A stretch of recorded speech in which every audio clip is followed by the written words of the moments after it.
surprising.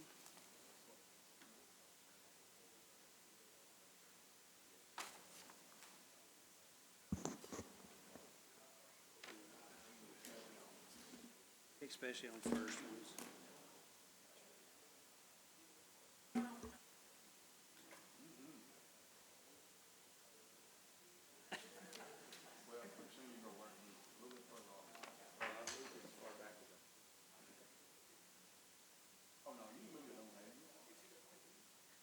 Hey, we ready?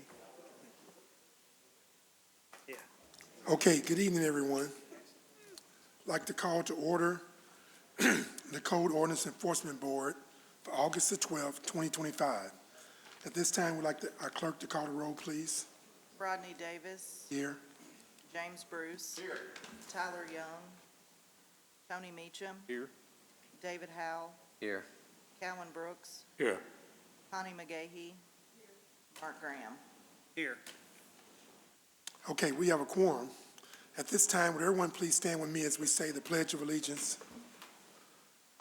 Pledge allegiance to the flag Of the United States of America, and to the republic for which it stands, one nation, under God, indivisible, with liberty and justice for all.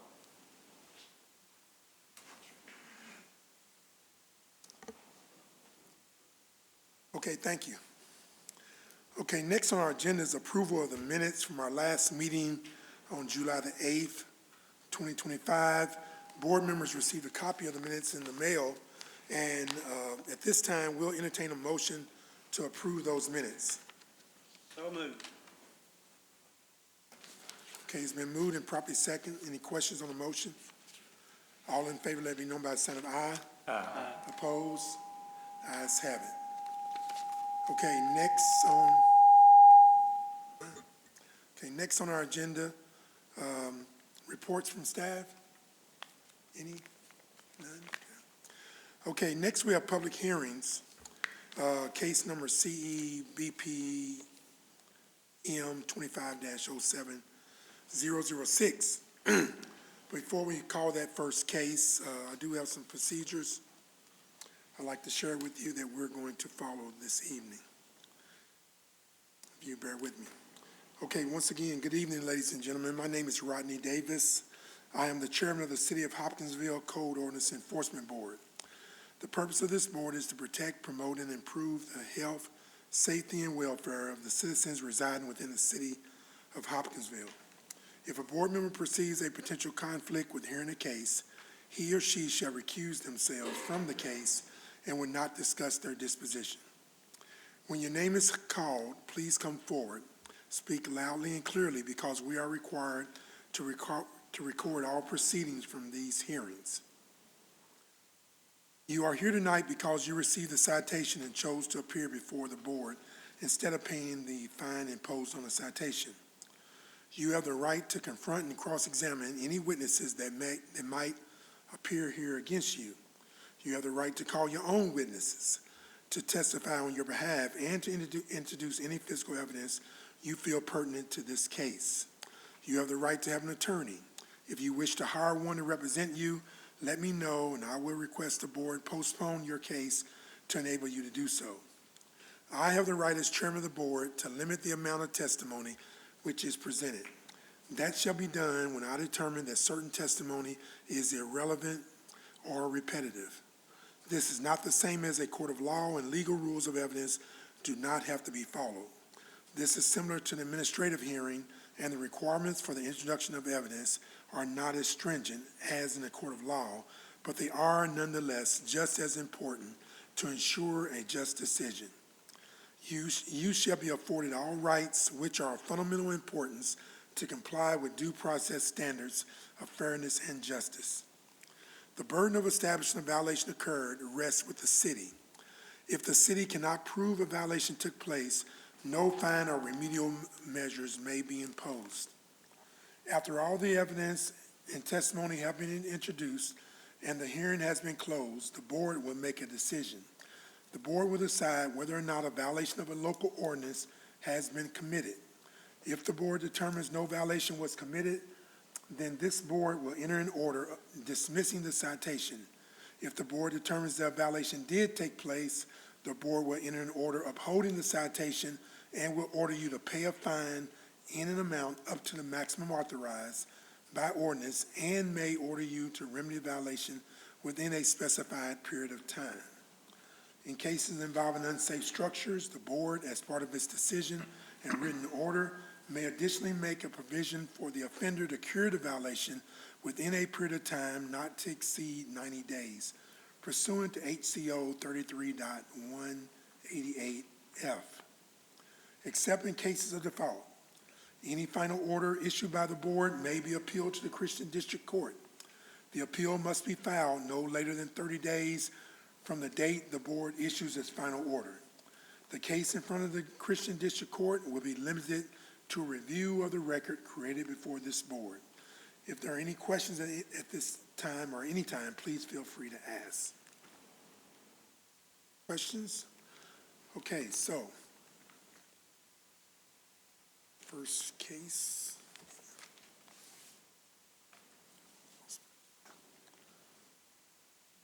Okay, our code officer is Mr. Mark DeArmond. You come on forward. And it's Timothy Van Diver. Are they present? Okay, Ms. DeArmond, you tell us about this first case on our agenda, please. Oh, I'm sorry. Yeah, I need to swear you in. Yeah, could you please raise your right hand? Do you swear to tell the truth, the whole truth, and nothing but the truth? If so, say I do. Okay, and can you please state your full name, employer, and position for the record? Mark DeArmond, Code Enforcement Officer for the Hopkinsville Fire Department. Okay, Mr. DeArmond, can you tell us about this case on our agenda? Yes, sir. 1820 South Virginia Street came to us in the form of a complaint. If you look at the Google photo, street photo in 2023, this structure is located on corner of Short 19th and Virginia Street, South Virginia. PVA records indicate that Timothy Van Diver is the property owner of 1820 South Virginia Street, and it was confirmed he was the owner at the time of the inspection. All these instances I'm going to talk about were ones that I handled. So the first one starts in October 2023 when the nuisance codes were still in Community Development Services control. There was a complaint called in about raw sewage in the yard, and during the inspection, there was a valid claim. There was sewage in the side yard. Notice of violation was issued to this property, to Mr. Van Diver, and over a period of time, it did get corrected. The nuisance code came to the fire department in January of 2024, so February 2024, a drive-by of this down Virginia Street, I noticed that this property really hasn't changed from the exterior. All we've seen to date has been just exterior conditions. It just lacked routine maintenance. Windows broken, roof shingles or tabs of the shingles broken off, trash and debris and vehicles and just things around have been there. So during that drive-by and stopping and doing an external basic property maintenance inspection, a citation was issued for exterior basic property maintenance concerns. Mr. Van Diver sent an email on February the 16th listing that he was going to replace a window, among other things. He listed several others as properties, but he was going to tend to a window. Got a call from him on October the 19th, 2024, still concerned about the violation and why the citation, and he wanted to come by the office to talk about them, and he did not come by. We still did not come by the meeting. A reinspection occurred on April of 2025 this year, found no changes in the exterior basic property maintenance conditions. In fact, some worse they started building a shed, exterior storage building, if you will, and other things just kept building up around the property. So another citation was issued for the same conditions of the exterior basic property maintenance.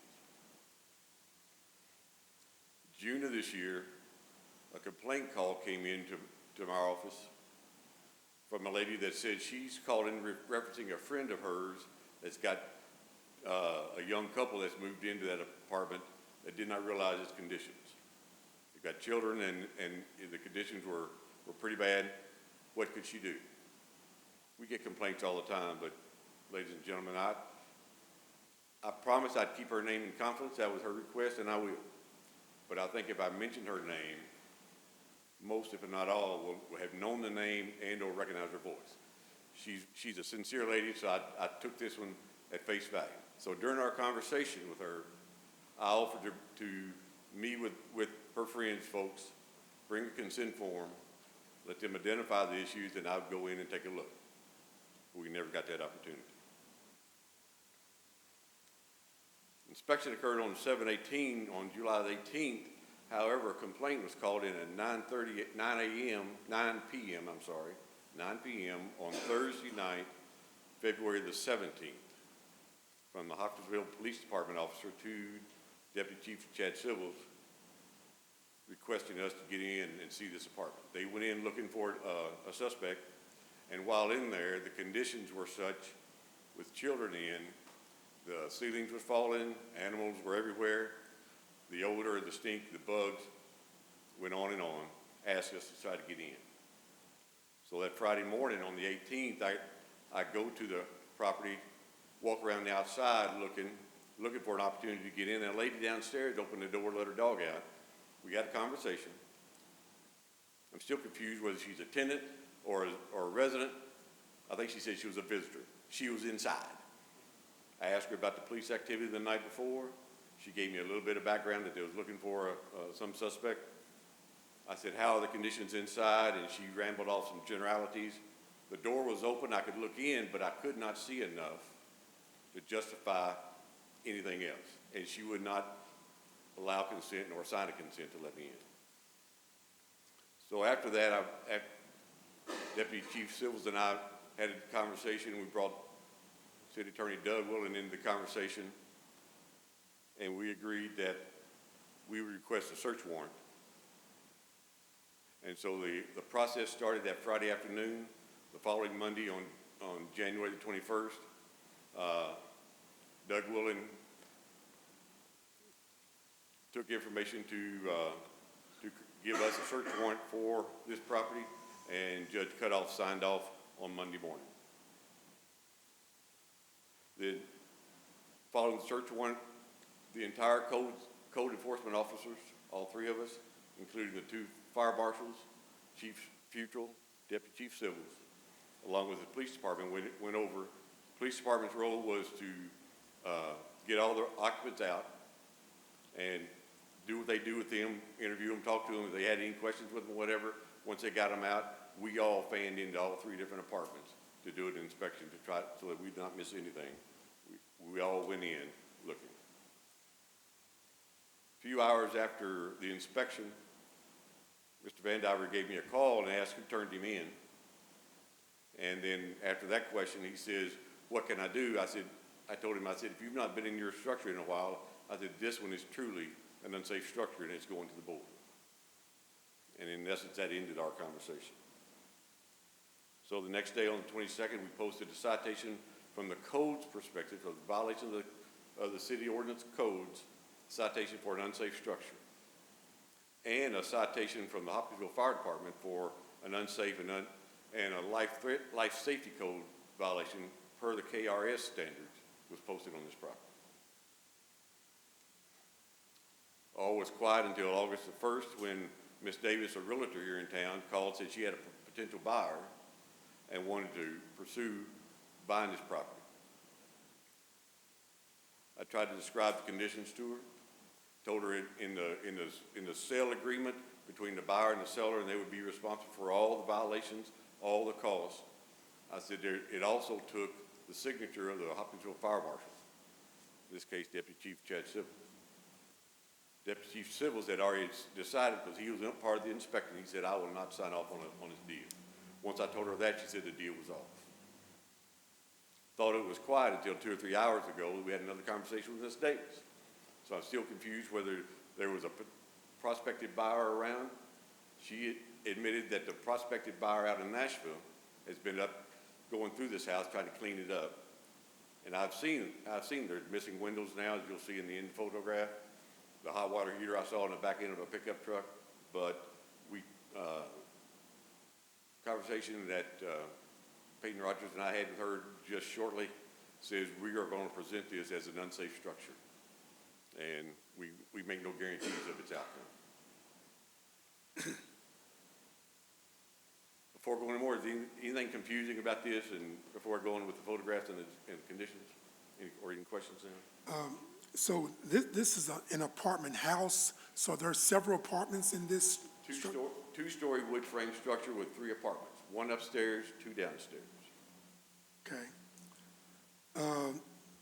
Now, I guess Mr. Van Diver, he did receive these citations you speaking They were of? sent to him by regular mail and certified mail. Regular mail was turned non-deliverable. We've gotten no receipt, nor return from the certified.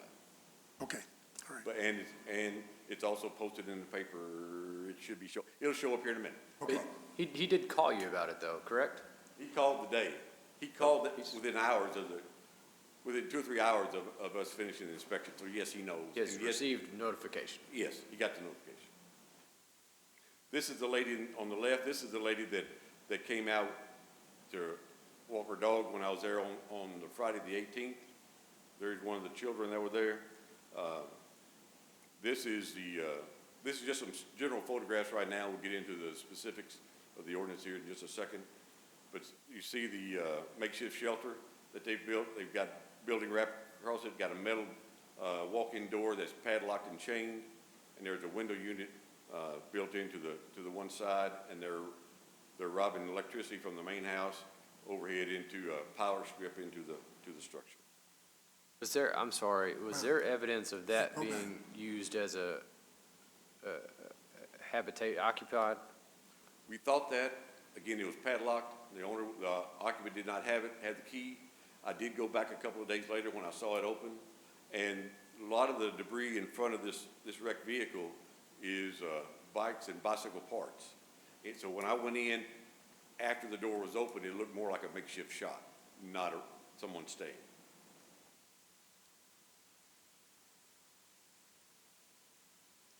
The upstairs apartment, there were 7 individuals that were brought out of the upstairs.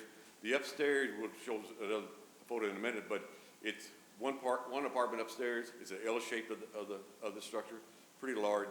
They had taken blankets and sheets and made individual partitions throughout the rooms, for living quarters, hangout quarters, whatever they choose to call them. Then you'll see black plastic hanging from the ceiling, and that was commonplace throughout all floors. And walls and the ceilings had a tremendous amount of plastic.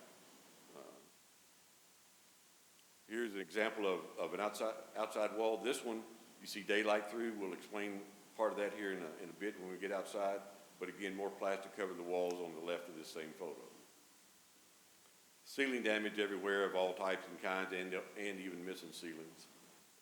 And that's an example of the living conditions inside. Again, you see the bicycle parts and the clutter. These photographs did not do the amount of clutter and junk and debris in the yard.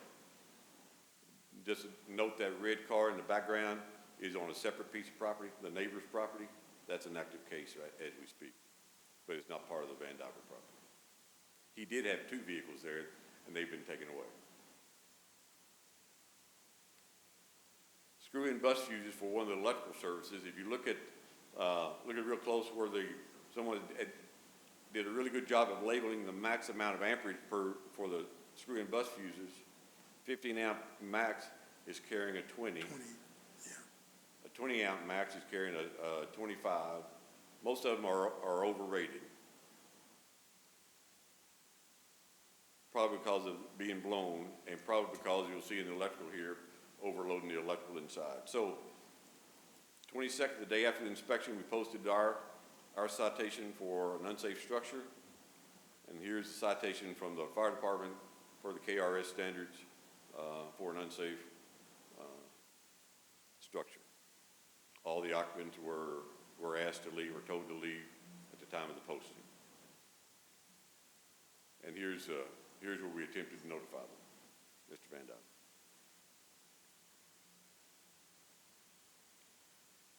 in 3 apartments. Apartment A, and the apartments were not labeled, and I apologize, I do not know which one's A, B, or C. They're all, but apartment A, the water was shut off just a few days after our inspection. It was a real interesting conversation with HWA when they said apartment B has never had a hookup, and apartment C had no service since some point in 2024.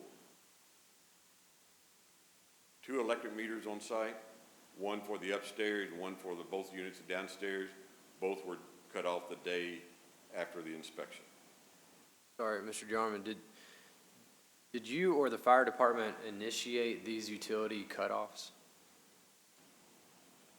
Or did the property owner initiate? The reason I'm asking is because it's immediate following the inspection. I can answer that.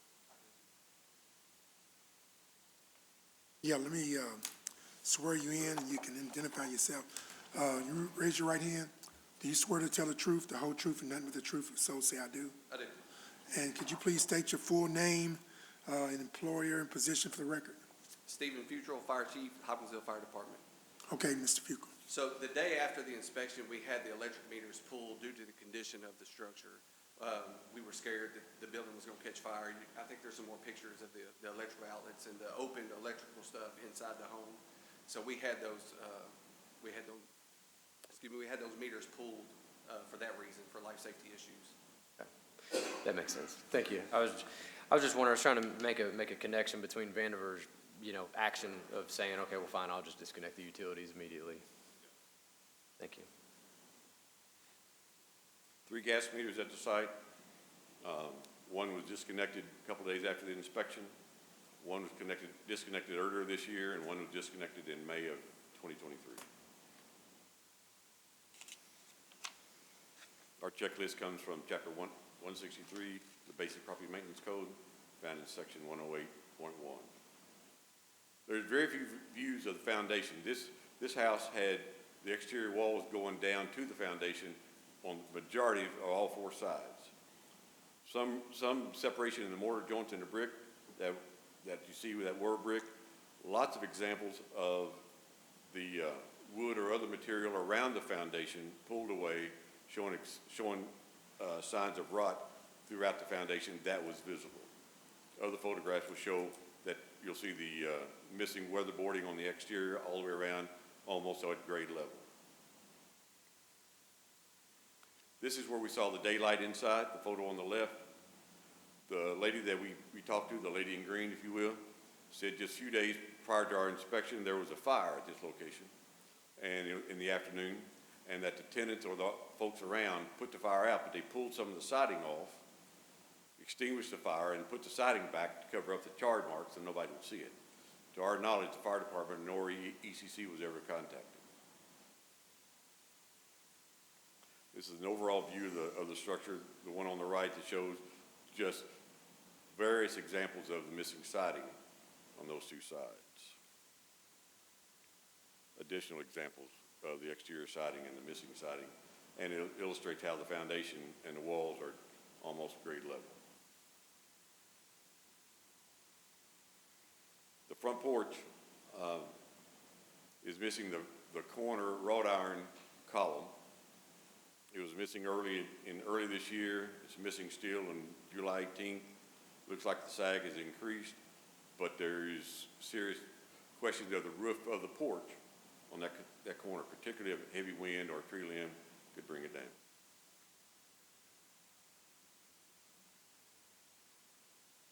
Tabs of the shingles are missing, in some cases full shingles.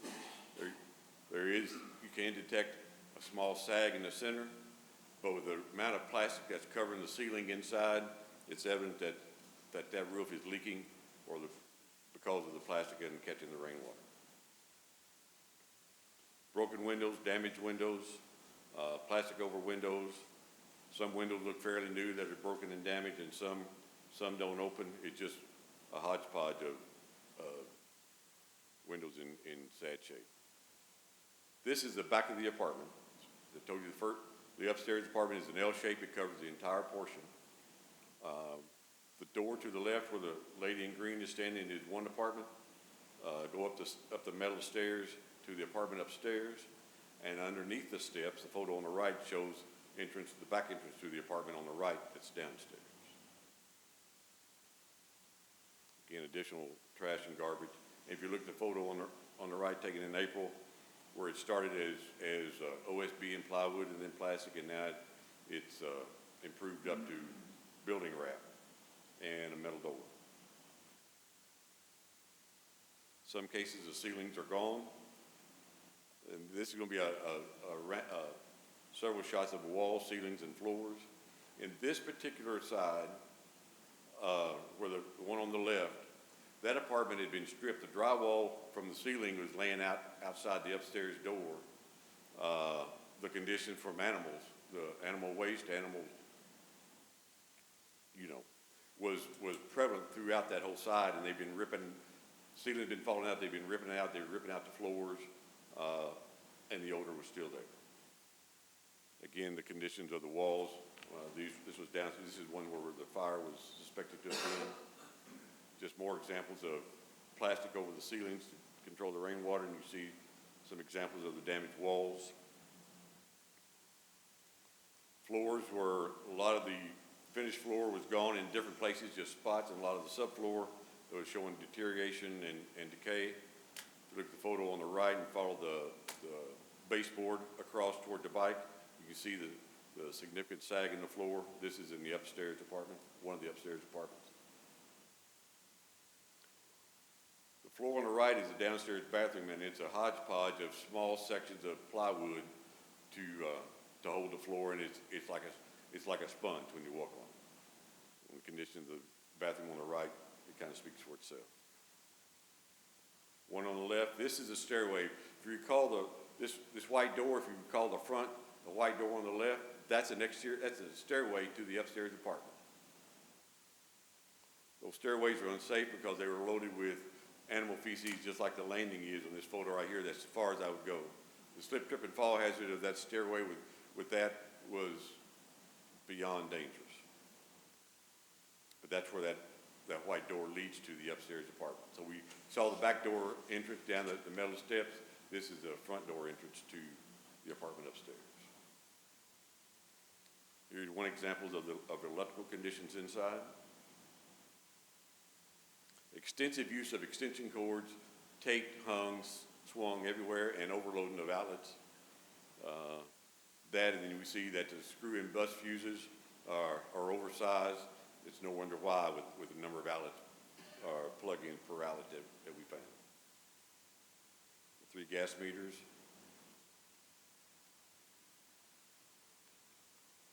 Again, the lady in green, as though she wasn't helpful on the Friday I wanted to be there, she called me into the downstairs apartment to this bathroom. We'd already been there before, and the floor was just sponge. She said every bathroom, every water, every sink, everything plumbing wise dumps straight to the crawl space underneath the floor. It's not hooked up to the sewer. And it's evident right here. Remember, this is a case that started in 2023 that we thought Mr. Van Diver had fixed, but we see the evidence, and it did not zoom in on any of them, but if you look real close in both of these, you'll see used syringes and needles on the ground. Just more examples of inoperable plumbing. Though the water was running, water was weak when we turned a couple of them just to test, and we felt comfortable with touching. There was weak water pressure, but there was some water pressure. The structure on the exterior met 78% of the ordinance for an unsafe structure. The handrails for the back stairway, albeit the height not necessarily proper, they were sturdy and was able to walk up without too much fear. And the chimney had maybe two course of bricks left. Didn't see any real damage to it, so those were not counted against the 7 out of 9 for the exterior. Interior structure was accessible due to the warrant. The walls were in all shapes and sizes of damage or missing or covered with plastic. Floors had multiple areas of soft spots. Electrical outlets, photos illustrated being overused, and the fuses oversized, ceiling's missing. The stairway, the stairway on the inside is the one behind that white door that was considered unsafe due to the animal waste. The structure did have electric meters at the time of our inspection. That was not counted against it. The structure and the fuse panels did have issues, open circuits plus oversized fuses. Gas meters were still in place. Plumbing appeared inoperable, yes. Under all conditions, though they had weak water pressure, everything else did not seem adequate and operable. But the features were there: sinks, the toilets, the showers, and the hot water heat were there, albeit not the best of conditions. Accessory structure was in sad shape, both roof and the walls. Yes, the owner has allowed this structure to become a nuisance. That is a part of town that is growing. South Virginia Street is seeing a good bit of cleanup with the homes there. There are the blood bank and others. This was not a good environment for that area. Conditions exist that is dangerous and unsafe, absolutely, with conditions of the sewer and all the conditions around the house. And it has worsened since I looked at it in 2023. Overall, 15 out of 20 or 75% as unsafe. There's been some history. This is, I cannot speak to the first one on February of 2020, a proper standard regarding signage. But conversation with Deputy Chief Civils in around 2021, there was a heavy rain and roof damage, and a lot of water went into this structure back in the early 2020 or 2021. Caused significant damage to this property. There were some electrical issues and the meters were pulled. Deputy Civil tells the story that found out that Mr. Van Diver contacted an electrical inspector out of the county, met him midstream and bought an electrical permit to give to ATS to turn the power back on without an inspection. That case was turned over to the state electrical inspector and they took action. Those details had to come from Deputy Chief of Civil. I do not know the details, but that was back in the early 20s. So just to be clear, you said that fraud is being pursued, correct? Has been. Okay. It was at the time. We're talking about 4 years ago. So yes, it was addressed at the time. Then the rest of the cases are the history that I spoke of earlier, the notice of violation regarding sewage in 2023, exterior basic property maintenance in 24, again in 25, and then we started again with the complaint in June, and then our case in July. Mr. Van Diver's taxes and liens total $1,986 and change. As of today, this is a property. If you notice, missing windows, doors open, it has been gutted.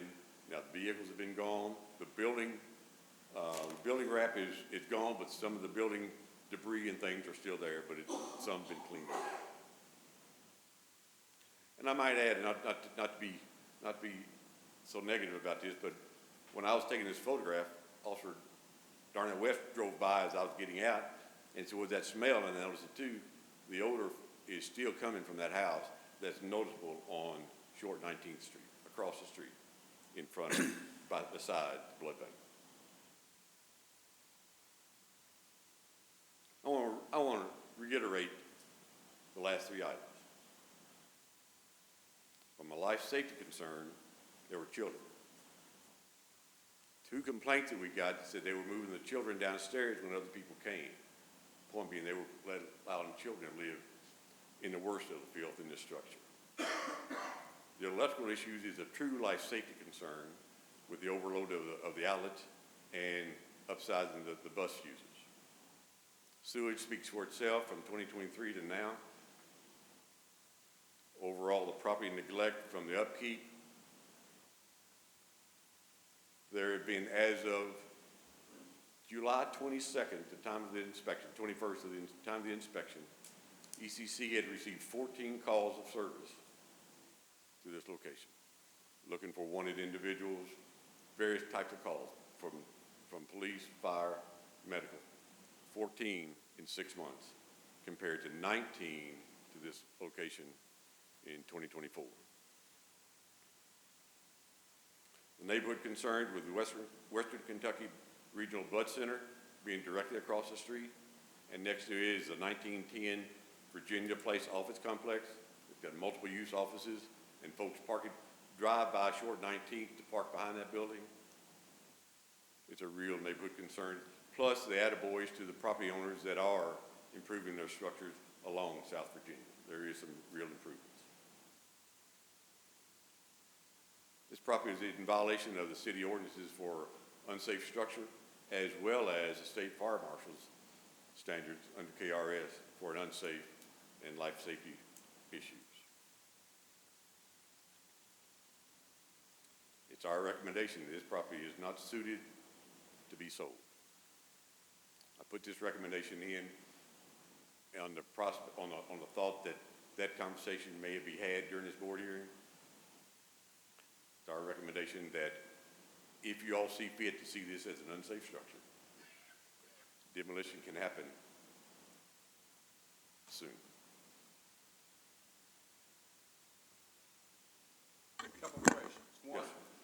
the tenants that were brought out when y'all got the search warrant, have they been able to get back in to get their personal items? Yes.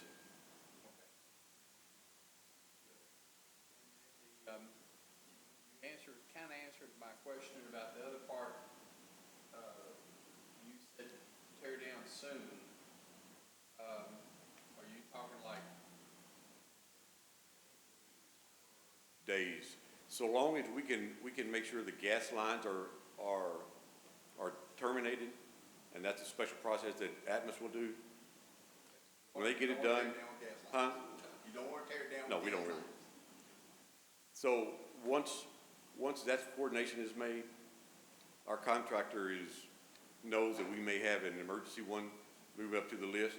We're not speaking advance of the decision, but he is at this point he's truly between two stops. Okay. And are you seeing any signs of night homeless or anything like that? Frankly, I've not gone in. The condition is that bad, I've not gone to look. Now, there has been, even up into last week, there has been a lot of activity there, stripping out what's inside. I've seen two different types of trucks, two different pickups, two different groups of folks with windows, hot water heater, rolls of wire, so forth and so on. That's after the residents and tenants had the time to get their belongings. Okay, thank you. Yes, sir.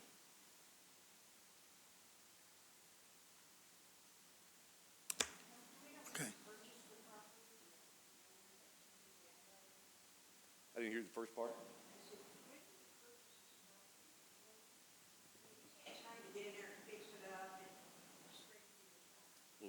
Let's go back and see.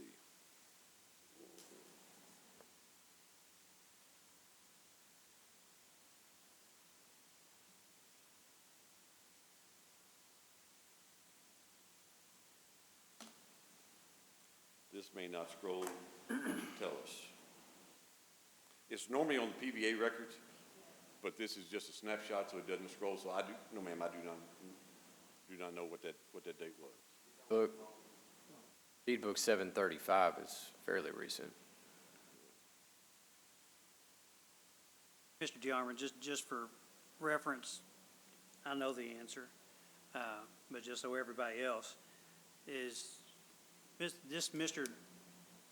DeVivers, or whatever his name is, Van Diver, is this his first run-in with the code enforcement or abatement process?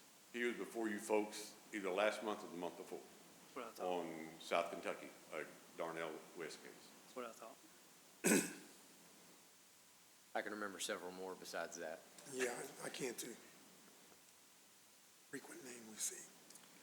Okay, any other questions from board members? Mr. DeArmond. Okay, all right, thank you, sir. Okay, Mr. Van Diver is not here, so we're going to proceed. We're going to close the hearing on this case so that the board can deliberate in open session. You've heard the testimony of the code officer.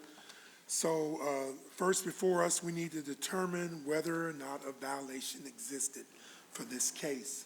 And we'll entertain a motion, but the floor is open for discussion regarding whether a violation existed. Mr. Chairman, I'd like to make a motion the property is in violation. Second. Okay, it's been moved and properly seconded that the property is in violation. Any questions on the motion? Mr. Chairman, do we need to include any language in this, probably to the city attorney? Have it torn down immediately? In the second part. I think That that would would be be in in the- your second phase on the, Second part. yes. Penalty phase. Okay, any other questions on the motion?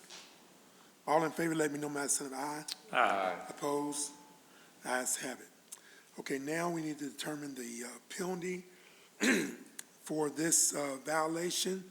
And it's $350 to $700 and plus a $200 administrative fee. And the floor is open for discussion. Mr. Chairman, I'd like to make a motion that we access the maximum fine and the administrative cost is at $250 $200. or $200, and then we abate that properly if we can tomorrow. Second. Does that motion include the accessory structure? Yes, the entire property cleaned off. Thank you. Okay. Is there a second? Did you say second? Okay, we got a second on that motion. Okay, it's been moved and properly second. Any questions on that motion? I just have some comments I'd like to add. That there were fire hazards throughout that house that you could see in the pictures that Mr. DeArmond did not explicitly draw out in his presentation. And I appreciate that he didn't because it would have taken a lot longer to get through it. But we saw that. There were a lot of life safety hazards, a lot of structural defects, an extremely unsanitary condition. The defensive posture of the property owner and even the residents there indicates that you are hiding something that you know is wrong. The property is an example of intentional neglect, in my opinion, particularly with respect to how quickly the property owner has responded in action now that he's been cited and being heard now. Action is being taken very quickly to get things out of the structure. We're assessing the maximum penalty. The residents were afraid to call in a fire. That speaks a lot to me.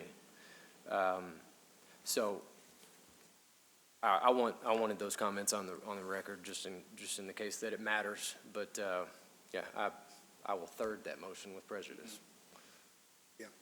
I guess my only other thing I'd say is, I know they saying this could be done pretty quickly, but if not, is there any provisions, anything being done to secure the property while we wait for demolition? We absolutely can do that. We've got the building condemned to where it's unlawful to enter. But once we talk to them tomorrow to Atmos, if they say it's going to be a week or 2 weeks, then we will have public works secure it. We'll board it up, close it up, lock it down as tightly as we can, and then have HPD do random drive-bys. Okay, Absolutely. thank you. Okay, any other questions or comments regarding the motion? I'd just like to make it, well, I'll save this for the end. We're good.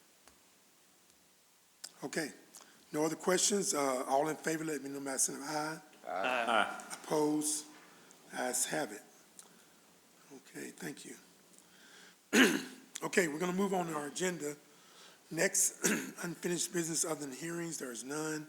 The new business other than hearings, we have a couple of citations with an order to dismiss. Mr. DeArmond, you going to tell us about these? Under agenda item 8A. You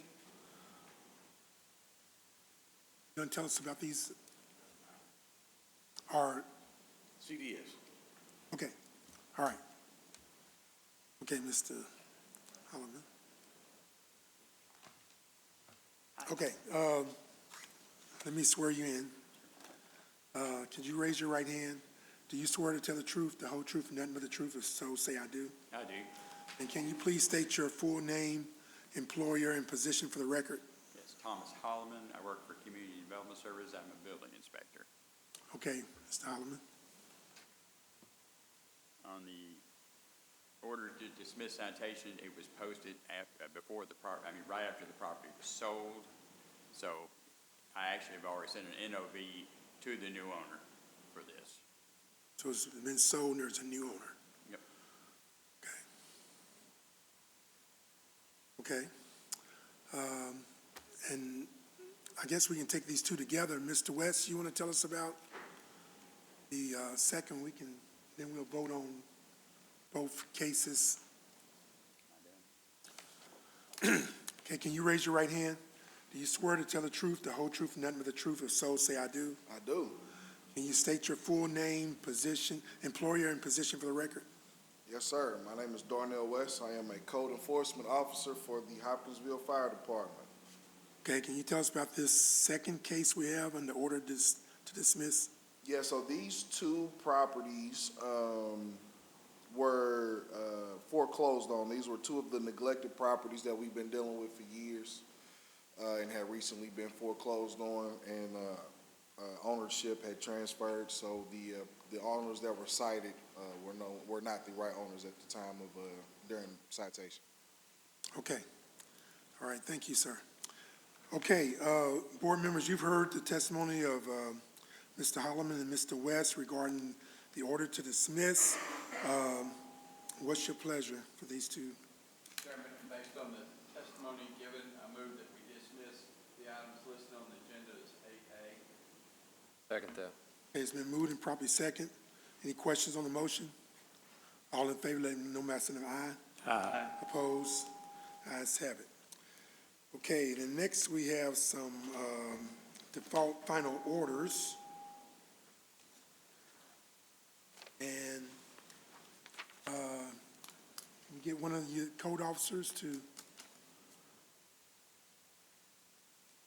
list the procedures followed for the default final orders? They both step out.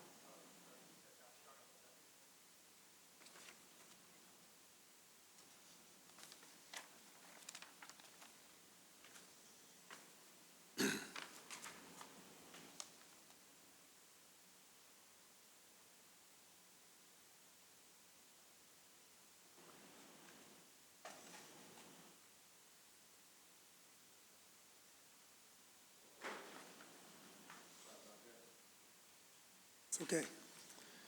All right, Mr. West, can you tell us the procedures followed for the cases tonight on our agenda regarding default final orders?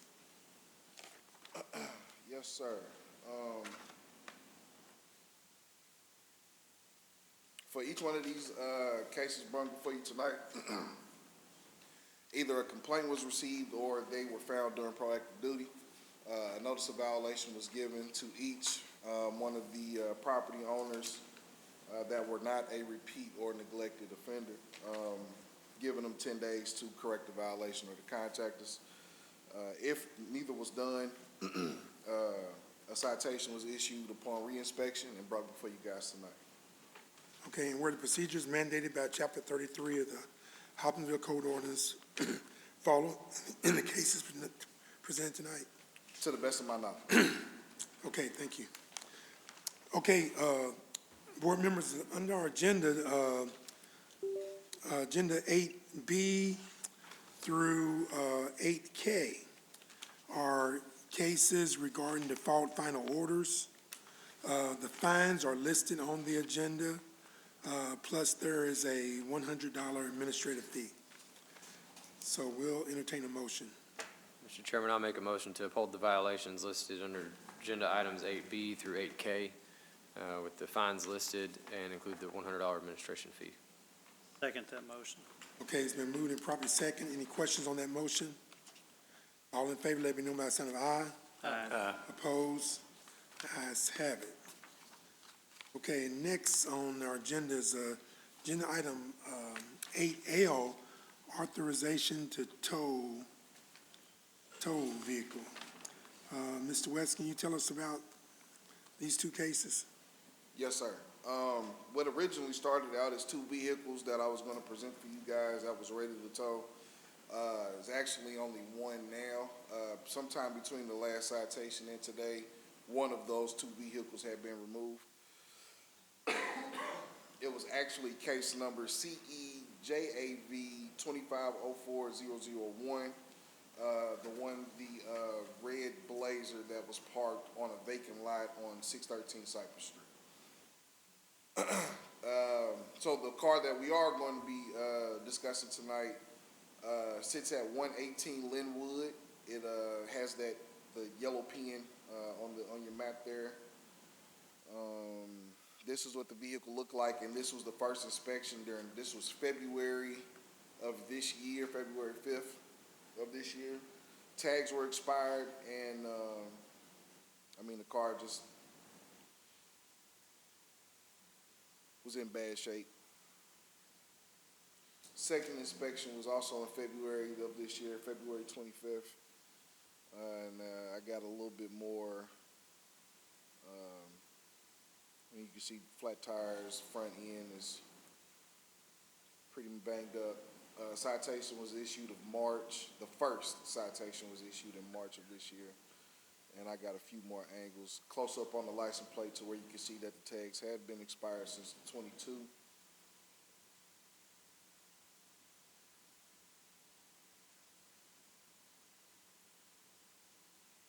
Second citation was issued in May of this year, and no changes had been made. Car still in the same spot, tag still expired.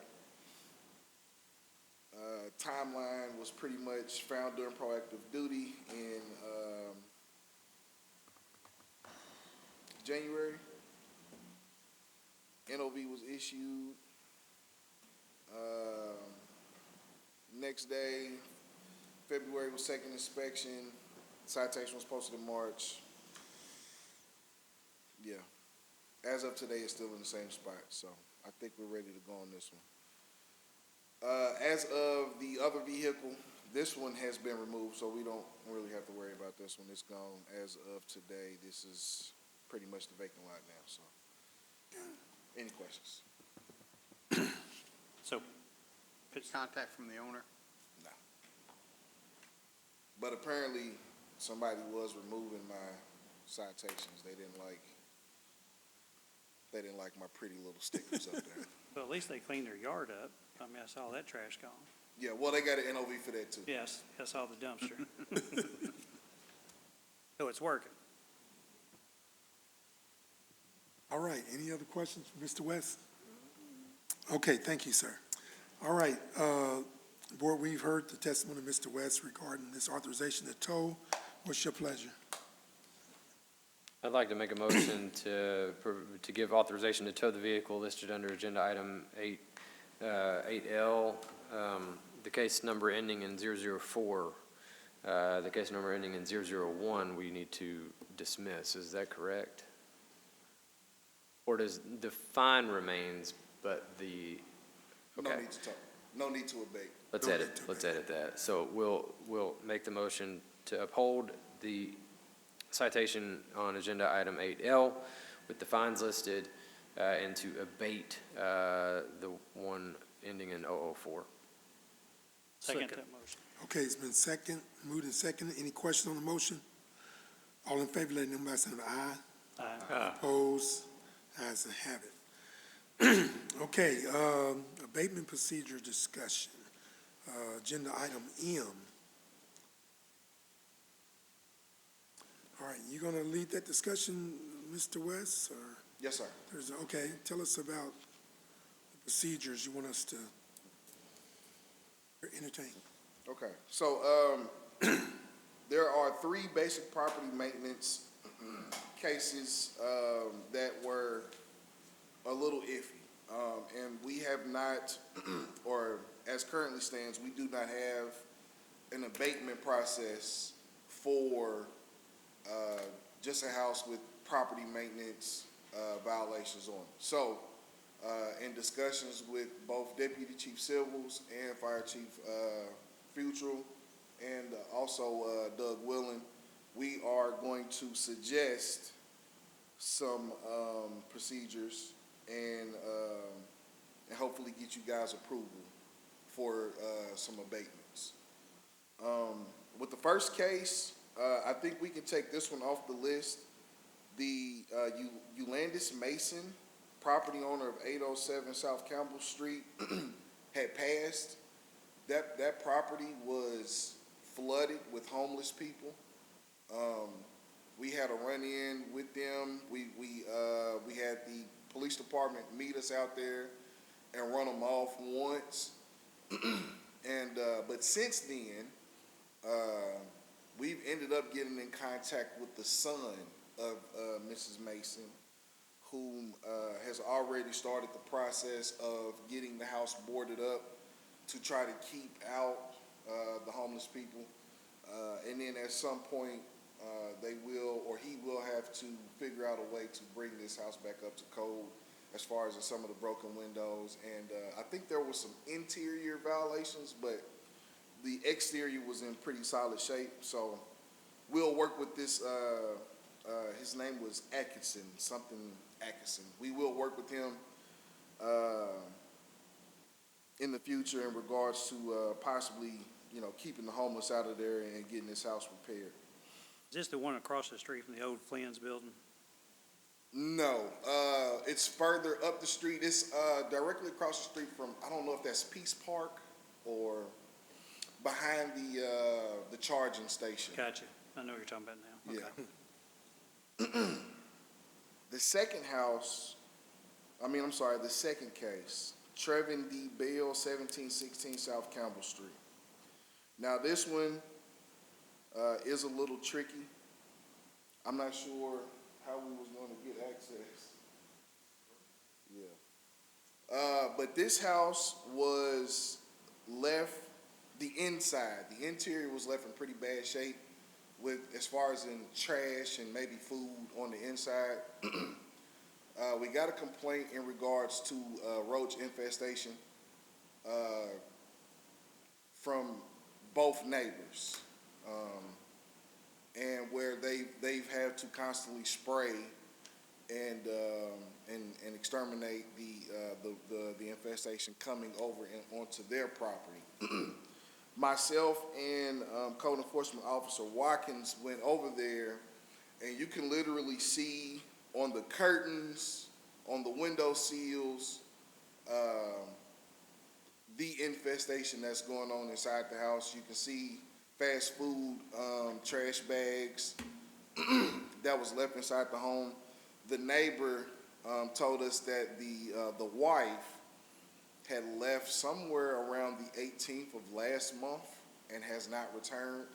They have reached out to her. It was the neighbor and Magistrate Ferguson both have reached out to this wife in regards to trying to get us access inside of the home, so we can be able to have it exterminated. I mean, we can have it sprayed on the outside, but that's not going to help much. So the plan, I believe, is to gain entry and to have the interior cleaned up, throwing all the trash and whatever food is inside of the home away, and then having it sprayed inside and out.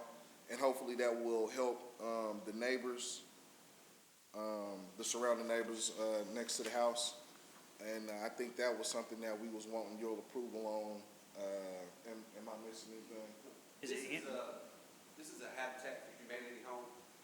They are working with the bank now to foreclose back on the home to get ownership back to them. But because of these issues with the neighbors, there's so many roaches in here. This is not something that we've done before as far as abatement goes. Abatement, we mow grass and we pick up trash. So when we had this discussion, what our plan was is, and we reached out to the bank and Habitat, we will make entry to the home, have a company come in, clean the home, because we can't spray unless we get rid of the stuff. Spray for the buzz, get rid of that, and then lock the home down until Habitat for Humanity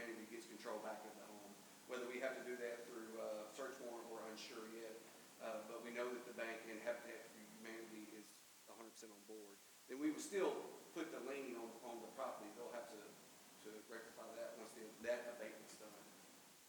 Can they not do that? Yeah, so in the ownership, So right now, the Habitat- owner passed away, and the wife has left, and we have tried to okay. reach out to her, and we cannot get her. So right now, because of legal issues, the bank Don't have no- doesn't, and Habitat for Humanity doesn't have access to the home, okay, so. so there's a death So there's, out there. there's an ordinance that we can, because of the infestation, Right. to abate. Right, any public nuisance, this board has the power to order an abatement of Okay. that public nuisance. And just for the record, Mr. West, is this the same property that this board just entered a default order on earlier this meeting? Yes, probably.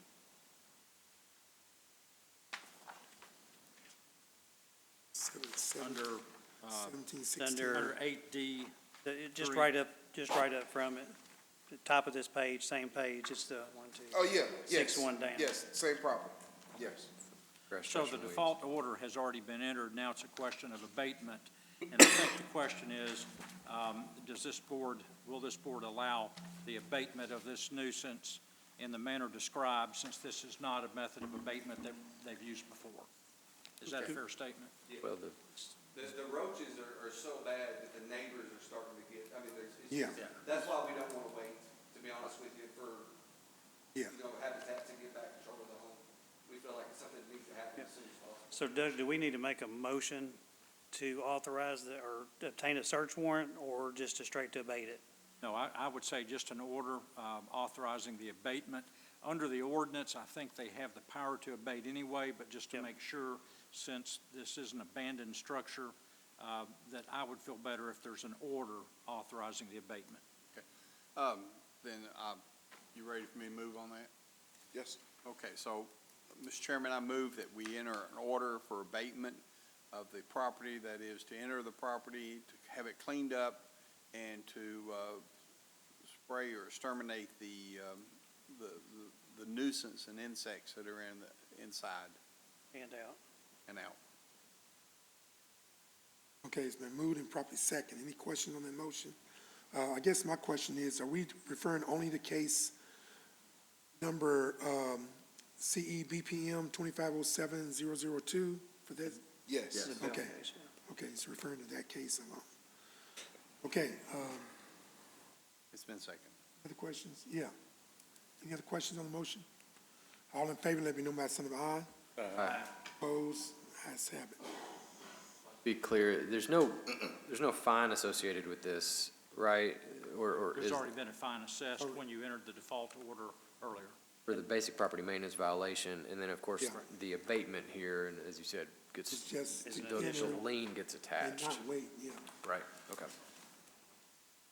Okay. So you're gonna tell us about the next property, the Lafayette Road, is that? Yes, sir. So Lafayette Road is actually one that we have a bit of a history with. I actually started this case back, when code enforcement was under the CDS umbrella. The original complaint was that the address in question had sewage spilling over into the neighbor's property. So back then, that property was cited for basic property maintenance issues. And then what ended up happening was nothing.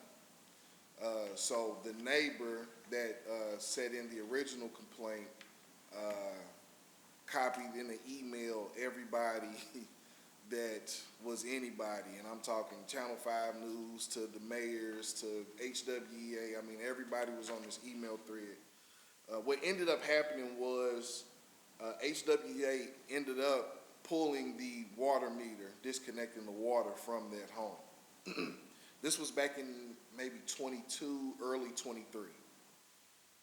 Since then, the resident, because it is not the homeowner, had continued to live in this home without water.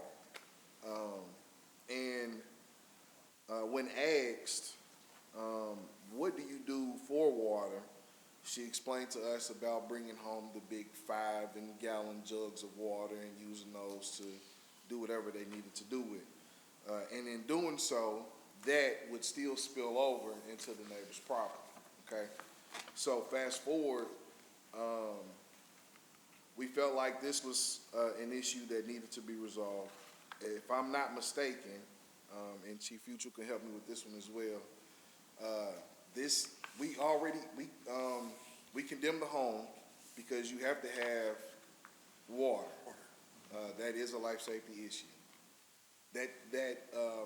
Technically it was a squatter, was forced out of the home, had to relocate. Now what we're asking is, and I believe the city is in a foreclosure process with the property, but I think what we're asking is possibly hiring somebody to get it fixed. Is that what we're trying to do? Well, the bank is actually foreclosing on this property now. The homeowners have been MIA for years. There were squatters living in there. So we went ahead and condemned the property due to children living in the home with no running water. The sewage was leaking up into the backyard. So our issue is, it's more of an informational thing at this point. Gotcha. We are going to lock down the structure to where the squatters can't get back into it.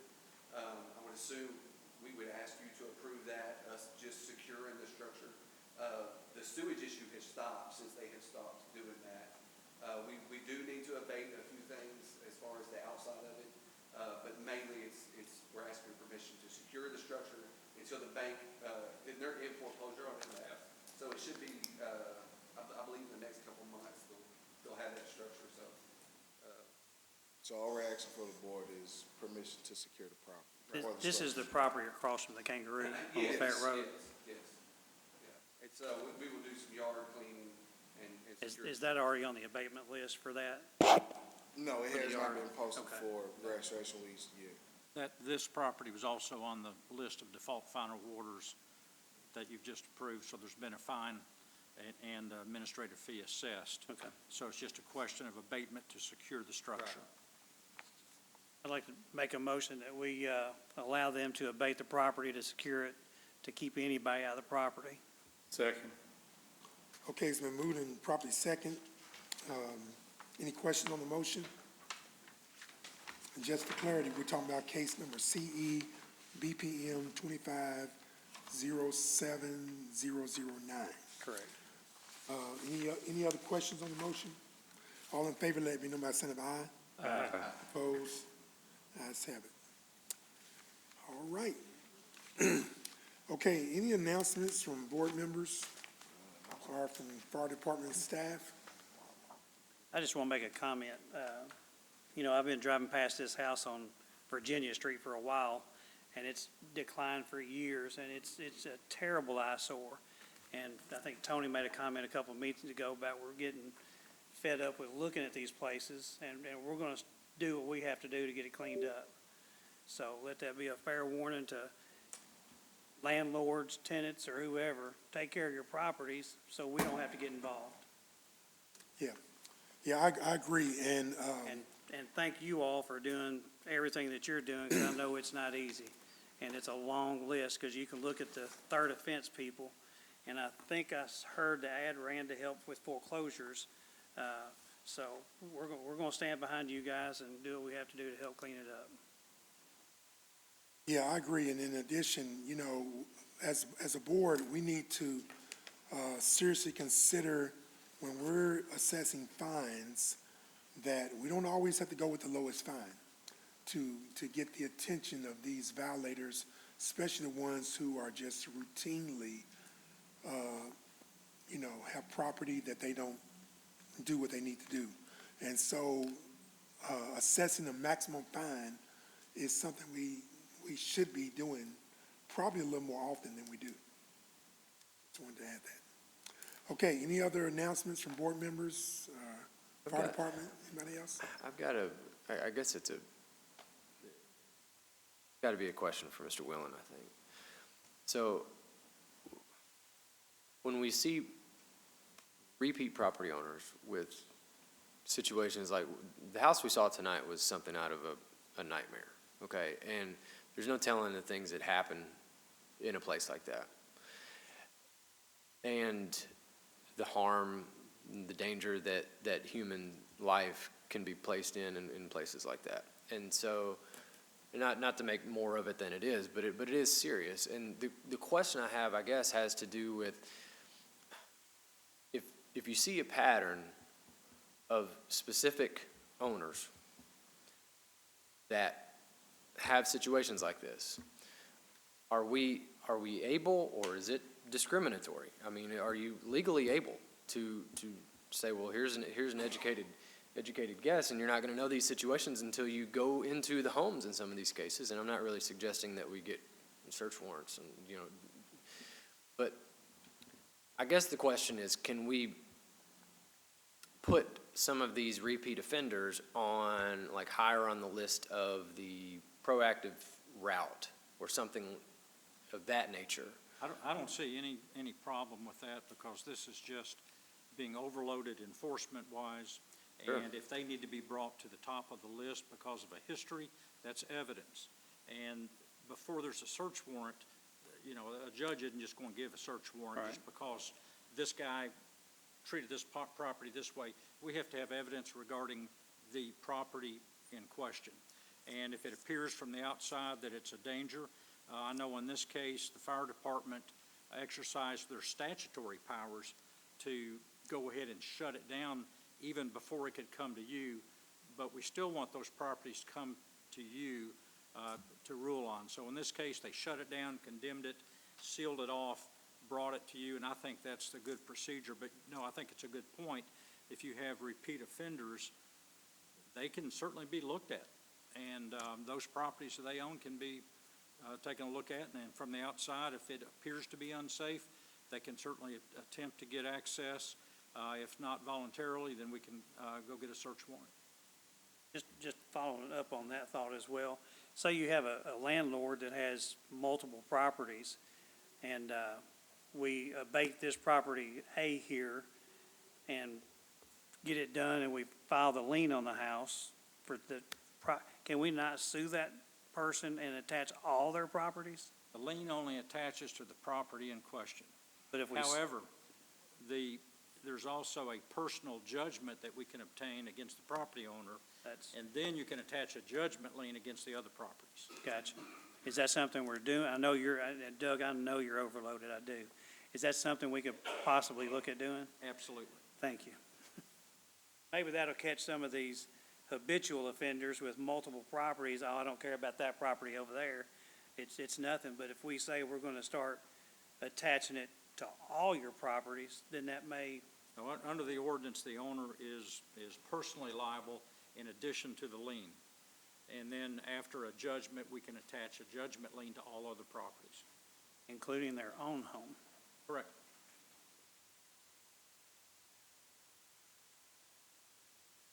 Okay. Any other questions, any other comments? Okay, well, thank you, everyone. We stand adjourned.